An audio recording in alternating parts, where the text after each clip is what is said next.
विदेश मंत्री एस जयशंकर ने अमेरिका के न्यूयॉर्क में संयुक्त राष्ट्र महासभा के मंच से शनिवार को पाकिस्तान को जमकर फटकार लगाई है।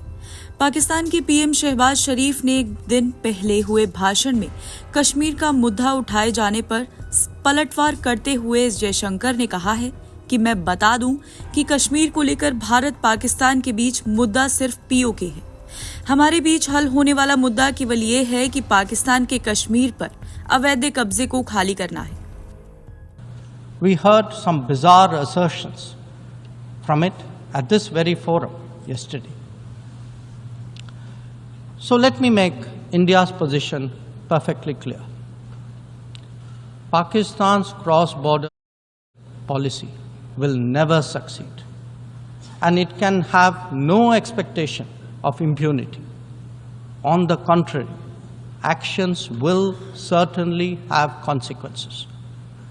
The issue to be resolved between us is now only the vacation of illegally occupied India by Pakistan, and of course the abandonment of Pakistan's long-standing attachment.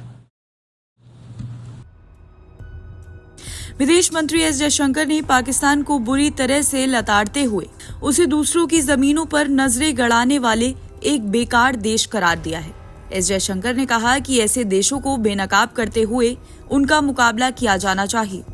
विदेश मंत्री ने कहा कि हमने इस मंच पर इसके कुछ अजीब दावे सुने हैं, इसलिए मैं भारत की स्थिति को पूरी तरह से स्पष्ट कर दूं। पाकिस्तान को पीओके पर कब्जा छोड़ना है। इसके अलावा पाकिस्तान को दहशतगर्दों से अपने लगाव को भी खत्म करना है। एस जयशंकर ने आगे कहा कि पाकिस्तान की सीमा पार दहशतगर्दी की नीति कभी सफल नहीं हो सकती। इस नीति पर किसी को भी बचने की उम्मीद नहीं करनी चाहिए। ऐसे कामों के नतीजे निश्चित रूप से गंभीर होंगे। दहशतगर्दी दुनिया की हर चीज के खिलाफ है। इसके किसी भी रूपों का कड़ा विरोध किया जाना चाहिए। विदेश मंत्री एस जयशंकर ने कहा कि बहुत से देश इसी तरह अपनी विपरीत हालात के चलते पीछे छूट जाते हैं, लेकिन कुछ देश जानबूझकर ऐसे फैसले लेते हैं जिनके नतीजे काफी घातक होते हैं।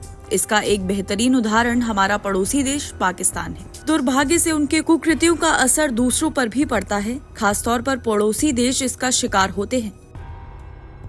विदेश मंत्री एस जयशंकर ने कहा कि भारत 69वें संयुक्त राष्ट्र महासभा की थीम कोई पीछे न छूटे का पुरजोर समर्थन करता है।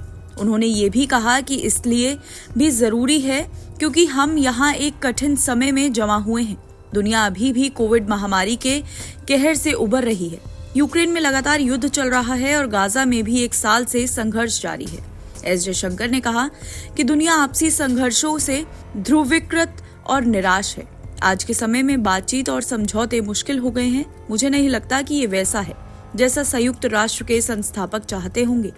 आज हम अगर शांति और समृद्धि को दोनों खतरे में पाते हैं तो इसकी वजह विश्वास कम होना और बातचीत की प्रक्रिया टूटना है। एस जयशंकर ने यह भी कहा कि संयुक्त राष्ट्र विश्व व्यवस्था और शांति के सहमत सिद्धांतों और साझा उद्देश्यों का प्रमाण है। इस संबंध में इंटरनेशनल कानून और प्रतिबद्धताओं को सम्मान सबसे अहम और जरूरी है। हमें अगर ग्लोबल सिक्योरिटी और शांति सुनिश्चित करनी है तो ये जरूरी है कि जो लोग नेतृत्व करना चाहते हैं वो सही उदाहरण पेश करें। आखिरी में विदेश मंत्री एस जयशंकर ने डिजिटल क्रांति का भी इसी दौरान कहा कि भारतीयों के जीवन में डिजिटल रिवॉल्यूशन का भी जिक्र किया और कहा कि भारतीयों के जीवन में डिजिटल क्रांति से बदलाव आया है। उन्होंने कहा कि भारत जब चांद पर पहुंचा और दुनिया को वैक्सीन भेजी तो इसके पीछे कई संदेश है। ये संदेश है कि शांति और विकास एक साथ चलना चाहिए। एनबीटी ऑनलाइन की रिपोर्ट।